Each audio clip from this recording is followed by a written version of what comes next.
عرش الجبابرة. أنا كارا، أميرة ملكية لا تعلم شيئا عن أصولها. أعيش حياة بسيطة في عالمي الخاص داخل مملكتي الصغيرة التي لا يتواجد بها أحد غيري.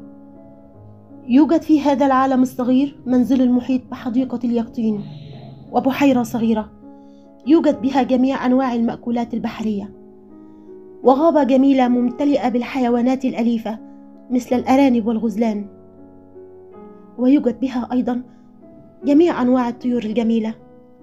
لا أعلم شيئا عن العالم الخارجي لأن ذلك المنزل هو عالمي الخاص. لا أعرف ماذا تعني كلمة والدان، لأن كل ما أعرفه في الحياة هو ذلك العالم. وصديقتي الوحيدة مارسيليا، امرأة جميلة في منتصف العمر، كانت تهتم بي منذ الطفولة، ولكن منذ 6 سنوات تركتني بمفردي في المنزل، والآن أصبحت تأتي مرة واحدة كل شهر للإطمئنان على حالتي.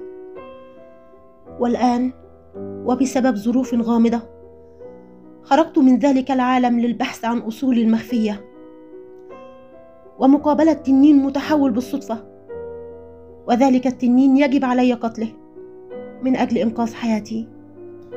عرش الجبابرة، رواية خيالية رومانسية، تأليف مي جابر، شغف.